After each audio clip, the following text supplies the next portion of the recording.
Agri-Challenge, le magazine de l'entrepreneuriat agricole et du développement durable. La Banque agricole du Niger, Bagri, sponsor officiel d'Agri-Challenge. Bagri, nous œuvrons pour votre autonomie. Chers téléspectateurs, bonsoir. Nous sommes très ravis de vous revoir dans ce numéro du magazine de l'entrepreneuriat agricole et du développement durable Agri-Challenge. Agri-Challenge est un magazine que vous regardez sur les télévisions africaines Bonferré et Gaskia. Aujourd'hui, Agri-Challenge va faire un zoom sur une activité qui suscite de plus en plus l'intérêt des producteurs nigériens. Il s'agit de la pisciculture. Cette dernière est une branche de l'aquaculture qui désigne l'élevage des espèces animales et végétales en milieu aquatique. La pisciculture ou l'élevage des poissons présente énormément d'opportunités au Niger en ce sens que la production n'arrive pas à couvrir le besoin de consommation des ménages. Cependant, certaines difficultés freinent encore le développement de cette activité. Face à tous ces défis, des actions sont en train d'être menées afin de booster la production nationale et développer le secteur. Aussi, dans ce numéro d'Agri-Challenge, vous aurez un reportage sur la visite des journalistes à la réserve naturelle communautaire de Somone au Sénégal. Dans le cadre de l'atelier organisé par le réseau Africa 21 et ses partenaires à Dakar sur les enjeux de l'eau au profit des journalistes spécialisés sur le changement climatique des pays d'Afrique de l'Ouest et centrale, s'est tenue une visite à la réserve naturelle d'intérêt communautaire de la Somone. Créée en 1999, la réserve naturelle d'intérêt communautaire de la Somone a une superficie de 4000 hectares. Elle vise la préservation de l'intégrité écologique de la lagune, la promotion d'un développement local durable. La réserve naturelle d'intérêt communautaire de la Somone constitue un patrimoine pour les communautés qui l'entourent. Restez avec nous, chers téléspectateurs, pour les détails de nos deux rubriques. A tout de suite. Agri-Challenge.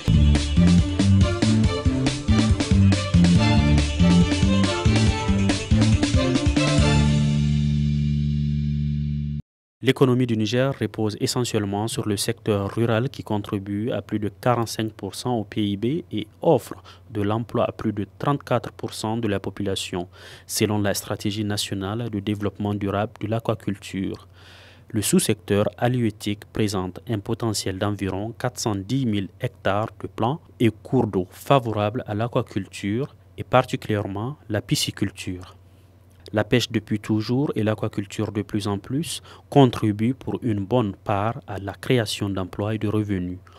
Au Niger, l'aquaculture est cadrée par le ministère de l'Environnement et de la lutte contre la désertification. Les premiers programmes de structuration de l'aquaculture ont commencé dans les années 85-86 au Niger avec une stratégie portant le même nom. L'aquaculture au Niger, il faut remonter, voir dans les années 85-86, lors du projet aquaculture, projet de développement de l'aquaculture, ADEN, que communément maintenant on appelle ADA, l'Association des aquaculteurs du Niger, qui a été la première évolution en termes de développement de l'aquaculture au Niger. Et d'ailleurs, ça a suivi un peu aussi dans le monde entier, c'est dans les années 80 que ça a commencé. Et maintenant, ça a évolué, il y a une évolution progressive par rapport à l'aquaculture. Parce que nous savons que le capital, maintenant, au niveau de ressources, dans les océans, dans les mares, le lac, ça se menuise compte tenu du changement climatique et la dégradation des écosystèmes aquatiques, la désertification. Au Niger, je disais que ça a commencé dans les années 85 avec le développement de l'aquaculture en cage flottante et en étang le long du fleuve Niger. Mais ce n'est qu'en 2007 qu'il avait eu une stratégie de développement de l'aquaculture et de la pêche. Sur le plan d'abord de cadre, quand ça avait commencé dans les années 85, il y avait une politique de l'État dès la formation des cadres. Au niveau de l'UPDR, il y a une spécialité pêche et pisciculture. De la première année jusqu'en 4e année, tu vas faire que la pêche et la pisciculture. Là, il y avait eu un niveau pendant, je pense, 4 promotions comme ça, qui ont bénéficié de cette formation en pêche et aquaculture, spécialiste en pêche et aquaculture. Maintenant, sur le plan de cette stratégie qui a été faite en 2007, le développement de la pêche et de l'aquaculture, nous avons remarqué qu'il y a une contrainte. Dans le document, on ne parle que plutôt de la pêche. Le côté aquaculture est un peu omis. Agri-Challenge. Et l'évolution de l'aquaculture aussi s'est régressée compte tenu des changements, compte tenu des technicités, des formations. On a remarqué qu'il y a un laisser-aller par rapport à cette spécialité. Pourtant, pour pouvoir de résilience par rapport aux communautés et aussi source d'économie pour pouvoir booster l'économie des communautés rurales et même du pays. En 2020, un processus que nous avons commencé depuis 2019 pour pouvoir faire deux stratégies différentes. Une stratégie de développement durable de l'aquaculture et une stratégie de développement durable de la pêche. Si les deux stratégies sont séparées, à chacune, on doit donner plus de poids et suivre. Parlant de l'aquaculture, la stratégie a été adoptée en 2020 par le gouvernement et nous sommes en train de mettre en œuvre cette stratégie de développement durable de l'aquaculture 2020-2035 et son plan d'action 2020-2024. Aujourd'hui, la pisciculture est la plus grande activité liée à l'aquaculture qui se pratique au Niger. Cependant, cette activité doit faire face à certaines difficultés et relever quelques défis afin de pouvoir jouer son rôle dans la sphère économique du pays. Quel est actuellement le défi de l'aquaculture au Niger? Tous ceux qui ont abandonné parfois, c'était la technicité au début. Il y a le producteur, d'autres ne cherchent pas conseil. Dès que tu as vu quelqu'un en train de faire, tu dis que c'est facile, tu vas faire ton trou, tu vas commencer. Hein? Les infrastructures. D'autres, ils naviguent sur Internet, ils voient les infrastructures, ils viennent, ils commencent. Ils ne cherchent pas conseil. D'autres, ils prennent un cours de pisciculture de 3 jours ou une semaine. Ils pensent qu'ils sont outillés pour pratiquer l'aquaculture. C'est comme ça que les gens ont commencé à échouer. Nous avons dit que non, il faut partir d'une approche qui est là et pour relever les défis par rapport à la technicité. Le second défi, c'est aussi l'aliment poisson. L'aliment poisson, c'est le grand défi que nous avons pour pouvoir booster l'aquaculture au Niger. Et le troisième, c'est semences de qualité. Si nous avons les semences de qualité, nous avons l'aliment de qualité et nous avons les techniciens de qualité. Je pense qu'avec cette résolution de ces trois défis, nous pouvons donner plus d'opportunités à l'aquaculture au Niger. La première des choses qui freine le développement de l'aquaculture au Niger, c'est d'abord le fait que l'aquaculture commerciale, ça veut dire que l'aquaculture, élever le poisson pour se faire de l'argent, pour faire un véritable business avec, elle n'existe pas trop. On a beaucoup de producteurs, mais qui le font parce qu'ils ont juste la passion. Le poisson, c'est un animal en réalité qui suscite beaucoup de passion au niveau de son élevage. Beaucoup de gens le font, mais ce qu'on veut, nous, c'est des véritables promoteurs qui seront capables d'investir grand dedans et produire de grosses quantités. Donc à ce niveau-là, c'est vrai que il faudrait qu'on évolue. Le deuxième problème, c'est au niveau de l'accompagnement financier. Vous savez, pour tout le secteur de l'élevage, quand même, que ce soit l'élevage de poissons ou autre, les banques et les institutions sont généralement un peu frileuses parfois à accompagner les gens liés au risque. Et les zones qui ont un fort potentiel aquacole où on peut facilement élever les poissons. Malheureusement, ces dernières années, avec les changements climatiques, ces zones-là, je parle au bassin du fleuve, des lacs, des rivières et autres, ces zones-là sont devenues beaucoup plus instables avec vraiment les crues éclairs, les inondations que cela provoque toujours. Donc c'est devenu vraiment un véritable problème aujourd'hui. Le silure est l'une des espèces les plus élevées au Niger. Cependant, la population est de plus en plus réticente quant à la consommation de cette espèce de poisson. Cela constitue un véritable problème à la commercialisation des poissons locaux, qui sont généralement exportés sous forme fumée en direction du Nigeria. La plupart des productions, même les alevins, ce qu'on arrive à trouver, c'est la soulure. La carpe est vraiment difficile à avoir. Et même si vous l'avez, il faut la garder au moins 1 an à plus. Et qu'elle ne dépasse pas les 350 grammes. Aujourd'hui, dans le domaine de l'aquaculture, le poisson le plus facile à élever est le poisson le moins consommé. Et ça, il faudrait vraiment qu'on arrive à une évolution des mentalités. Le silure est très facile à élever, mais beaucoup de gens ne le consomment pas à cause de certains préjugés que nous, en tout cas au niveau de l'association, c'est notre point de vue, qui ne sont pas tout à fait justifiés. Mais comme c'est des choses qui tirent leur essence vraiment de la culture, de ce que les gens ont hérité, ce n'est pas toujours facile, mais nous pensons qu'il faudrait beaucoup plus de communication à ce niveau-là pour que les gens comprennent que le silure est un poisson sain qui peut être consommé comme c'est que beaucoup de pays ont eu à faire pour essayer de balayer ce tabou-là. Avec les silures, c'est les gens du Nigeria qui viennent. Donc on les fait fumer. À une certaine période, en janvier, décembre, janvier, c'est eux qui viennent, ils achètent ça vraiment à un prix vraiment exorbitant. Selon une publication du Réseau national des chambres d'agriculteurs du Niger, RECA, la production de poissons au Niger est estimée entre 40 000 et 50 000 tonnes par an, en fonction des documents. Ainsi, la demande est plus importante que l'offre sur le marché local. Ce secteur offre alors d'innombrables opportunités aux producteurs qui s'y intéressent. En matière de ressources, nous avons suffisamment de ressources. Les ressources en eau, il y en a partout.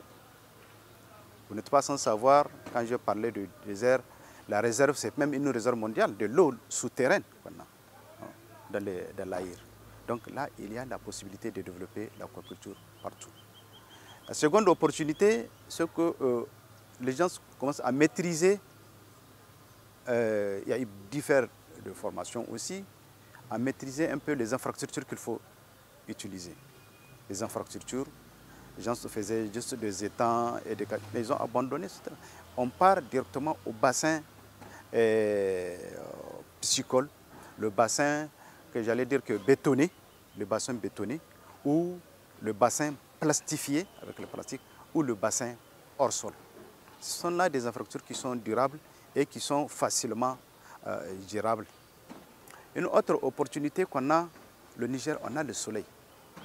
Nous avons le soleil.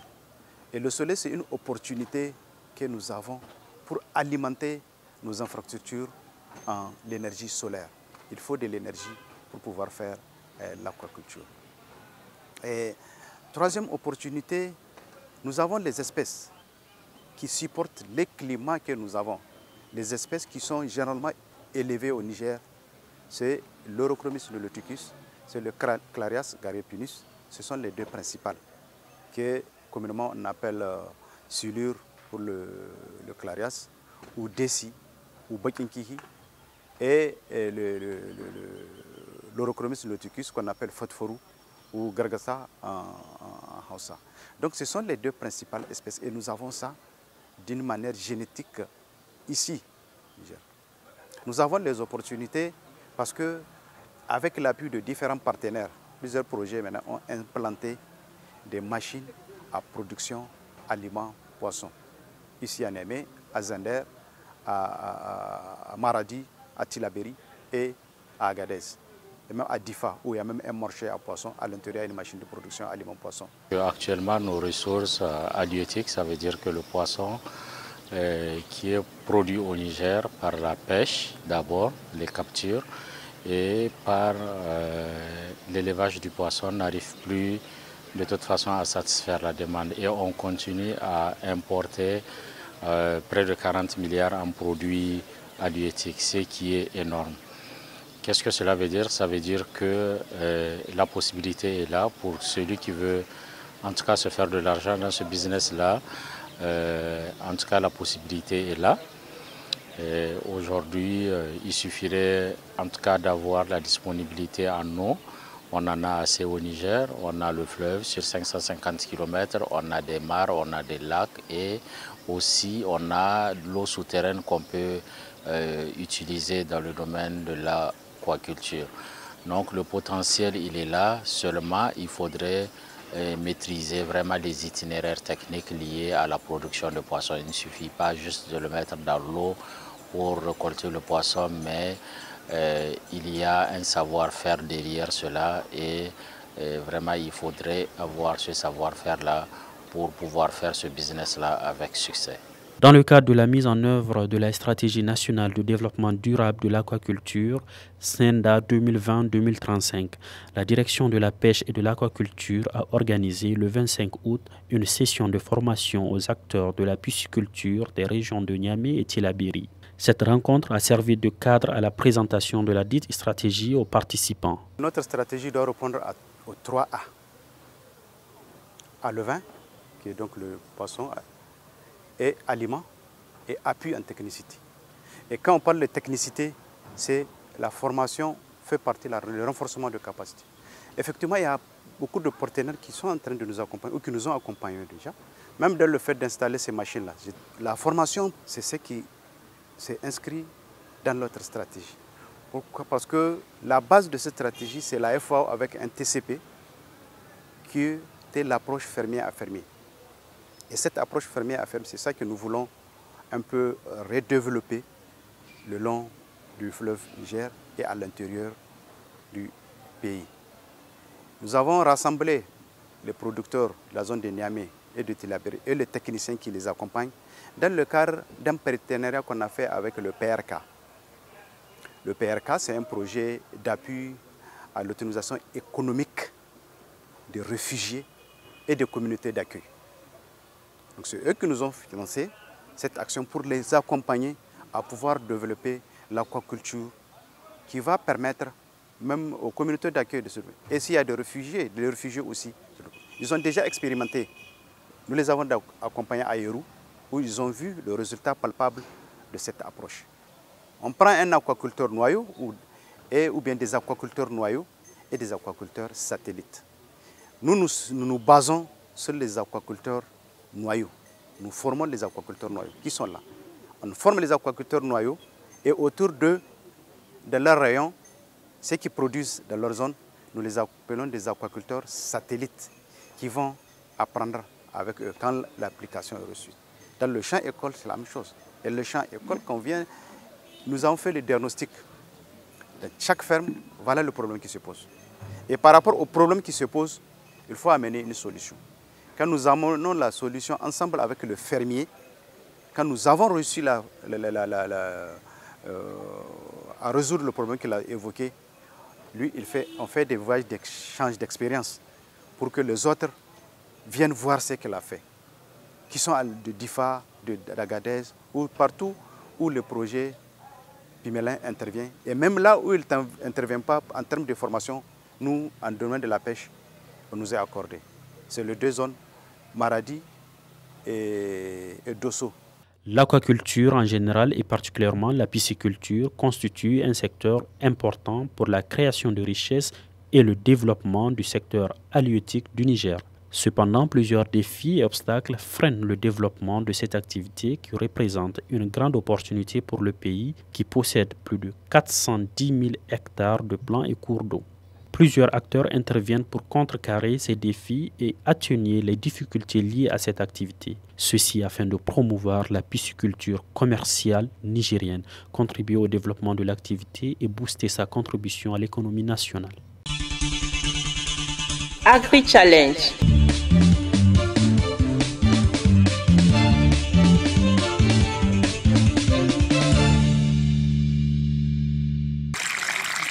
Afin d'aborder les défis que représente l'eau au XXIe siècle sur le continent africain, le réseau Africa 21 et ses partenaires ont organisé à Dakar, la capitale sénégalaise, un atelier sur les enjeux de l'eau et le changement climatique au profit des journalistes spécialisés sur le changement climatique du Bénin, Côte d'Ivoire, Togo, Niger, Burkina Faso et Sénégal. Dans le cadre de cet atelier, les journalistes se sont rendus dans la réserve naturelle d'intérêt communautaire de la Somone. Étendue sur une superficie de 4000 hectares, la réserve naturelle d'intérêt communautaire de Somone a été créée en 1999 et vise la préservation de l'intégrité écologique de la lagune, la promotion d'un développement local durable. Du fait de son écosystème estuarien, la réserve se caractérise par une biodiversité riche et variée. Ainsi, elle compte plusieurs espèces végétales et animales. Depuis 1999, la réserve naturelle d'intérêt communautaire a été créée à la demande de la population, sous forme aussi d'abord de délibération du conseil rural, qui regroupait les 4 villages à l'origine. Donc, parce qu'on s'est dit, un seul village ne peut pas s'occuper à préserver cette lagune, or que les autres continuent à faire les mêmes pratiques. C'est la raison pour laquelle on s'est regroupé avec l'accompagnement des agents techniques de l'État, comme vous les avez présentés tout à l'heure. En fait, c'est la direction des aires marines communautaires protégées qui est logée au niveau du ministère de l'Environnement. Différent des eaux et forêts, comme on les appelle communément, c'est l'ancienne appellation. Donc aujourd'hui, on a différents corps. Il y a le corps des eaux et forêts, il y a les agents techniques de l'État qu'on appelle les parcs nationaux. Et aujourd'hui, l'État accompagne les communautés d'une manière vraiment participative. C'est la raison pour laquelle il y a la direction des aires marines communautaires protégées au niveau de la direction. La spécificité, en fait, c'est la biodiversité. Parce qu'aujourd'hui, quand on a commencé à préserver, on s'est rendu compte qu'il y a beaucoup d'espèces d'oiseaux migrateurs qui sont revenus. Parce que, comme j'ai dit tantôt, quand on a commencé à repiquer la mangrove, il y a eu les crustacés qui sont venus, comme les huîtres, les arches, il y a aussi les crevettes. Donc, les oiseaux migrateurs viennent un peu partout à travers le monde. Donc, ils viennent saisonnièrement ici. Donc, du coup, il y a à peu près aussi 4 ans de cela, on s'est rendu compte aussi qu'il y a des tortues marines qui sont en train de revenir, qui sont en train de pondre sur nos côtes, où il y a un peu plus de 15 ans qu'on n'avait plus vu des tortues marines. La réserve naturelle d'intérêt communautaire de la Somone, du fait de son écosystème, constitue un moteur pour le développement des activités économiques de la zone. On note ainsi d'importantes activités touristiques. On peut véritablement en tirer profit parce que, comme on dit, parce qu'on a essayé de toucher toutes les parties prenantes, ce qu'on appelle les parties prenantes directes et indirectes. Quand on parle aujourd'hui de la Somone, on parle de sa lagune. Quand on parle de sa lagune, naturellement, il y a l'écotourisme qui est venu s'y agripper, parce que la Somone, c'est pas loin de Saly. Et Saly, c'est le site qu'on surnomme le Saint-Tropez sénégalais. Il y a pratiquement plus de paysages à voir. Et pratiquement tous ceux qui viennent à Saly, ou les touristes, ils ont besoin aussi de voir la nature. Donc, les touristes qui venaient à Saly, on les vendait la destination Somone. C'est la raison pour laquelle, quand on a créé la réserve naturelle d'intérêt communautaire en 1999, on a instauré ce qu'on appelle un règlement intérieur pour régulariser aussi les visites. Parce que c'était d'abord une politique de conservation. Après, on s'était rendu compte qu'il y a l'écotourisme qui est venu s'y agripper. Donc, il fallait aussi permettre à ces populations qui ont restauré ce site véritablement à bénéficier de quelque chose. La lagune, elle ne doit pas recevoir trop de pression, surtout par rapport à ses ressources naturelles. Du coup, quand on a installé aussi les règlements intérieurs, on a mis en place une période de repos biologique. Donc du coup, le repos biologique, ça ne dure que 4 mois dans l'année. Donc c'est à partir du 1er août jusqu'au 30 novembre. Au bord de la réserve se pratiquent plusieurs activités génératrices de revenus. Là, on est auprès des activités des femmes ostréicoles, c'est ce qu'on appelle souvent. Donc elles sont organisées sous forme de GIE, presque une cinquantaine de femmes, donc qui viennent du village de Guéro. Donc comme je disais, qui sont des parties prenantes de l'aire marine communautaire protégée de la Somone. Et grâce aussi à la préservation de ces ressources, de cette politique de conservation. Et comme je dis tantôt, il y a l'écotourisme qui est venu s'y agripper. Donc pratiquement tous ceux qui viennent faire la visite de la saumon profitent aussi de venir faire des dégustations auprès de ces braves femmes qui maintenant, au lieu de venir couper la mangrove pour en faire le bois de chauffe, maintenant chaque année on les organise, elles viennent aussi replanter la mangrove avec les GIE des autres femmes qui sont dans les villages, donc pour restaurer ce site. La réserve naturelle de la Somone est un site classé qui est fréquenté tout au long de l'année par des touristes, ce qui contribue à lui procurer une autonomie financière. En 2007, on a eu à mettre en place un système de tarification. Un système de tarification qui met que pratiquement toute activité que vous êtes venu faire, que les visiteurs viennent faire au niveau de la lagune, ce sont des activités payantes. Donc à partir de ce poste, on écrit poste de contrôle, c'est là c'est livré les permis d'accès qui évoluent de 500 francs jusqu'à 100 000 francs selon le type d'activité dont la personne est venue faire au niveau de la lagune. Sinon, si certaines activités ne sont pas prévues par rapport à la réglementation intérieure, donc c'est entre les techniciens et les représentants de la population qui évoluent quel type de permis doivent s'enquérir de cette personne si l'activité n'est pas négative par rapport à notre politique de conservation. Parce que la politique première, c'est d'abord conserver, c'est pas chercher de l'argent comme on dit. Et une fois cet argent qui est collecté, parce qu'on a mis en place aussi ce qu'on appelle un comité de gestion. Comme on a pris les parties prenantes, les ASC, associations sportives et culturelles, qui représentent les jeunes. On a aussi les représentants des chefs du village à l'origine, de certaines communes aujourd'hui, parce qu'aujourd'hui la Somone est devenue commune. Donc il y a les représentants qui sont dans les comités de gestion, il y a aussi les éco-gardes qui sont représentés, il y a aussi les GIE des piroguiers, les GIE des restaurateurs et hôteliers qui sont représentés. Il y a aussi l'association des riverains de la Somone. Donc il y a aussi le syndicat loisirs et du tourisme. Naturellement aussi les agents techniques de l'État qui nous accompagnent dans le processus. Agri-Challenge. Et par rapport aussi à l'argent qui est collecté, il y a ce qu'on a dit, il y a une clé de répartition qui a été mise en place. Ce qui expliquait qu'une fois qu'on a mis ce système en place, pour pouvoir pérenniser cela, il y a 20% de ces revenus qui ont été destinés aux GIE des femmes des 4 villages, pour qu'elles puissent générer des fonds et mettre des activités génératrices de revenus auprès de leur localité. Et par ailleurs aussi, il y a 20% aussi de cela, des revenus, pour servir à motiver des éco-gardes. Parce qu'aujourd'hui, on est 12 éco-gardes qui accompagnent tous sur le terrain des agents techniques de l'État, travaillent en parfaite collaboration et avec toute transparence. Donc c'est sur le terrain. Donc en dehors de ces 20%, il y a aussi 40% de ces revenus qu'on a prévus pour faire des activités d'aménagement et d'entretien de la lagune. Et en dehors de cela, on a 10% qu'on a éclaté en deux, 5% pour la commune de Somone et 5% pour la commune de Sindia. Donc les 10 autres pourcents qui servent aussi à accompagner les agents techniques de l'État pour payer les factures d'électricité et d'eau dans le bâtiment qui est conventionné par l'État. Et aujourd'hui aussi, notre politique, c'est chercher à être autonome. On a commencé à construire nos propres locaux,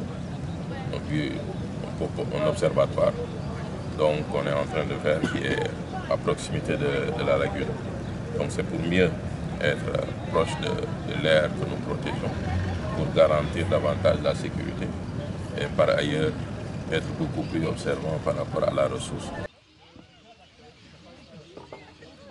La réserve naturelle d'intérêt communautaire de la Somone revêt une importance culturelle. Elle constitue un patrimoine pour les communautés qui l'entourent. Agri-Challenge. Chers téléspectateurs, j'espère que vous avez agréablement apprécié ce menu d'Agri-Challenge qui a traité de la pisciculture au Niger, les défis liés à la pratique de cette activité et également la visite des journalistes spécialisés sur le changement climatique des pays d'Afrique de l'Ouest et centrale à la réserve naturelle d'intérêt communautaire de Ngassomone au Sénégal. Merci d'avoir suivi ces numéros d'Agri Challenge. Au revoir.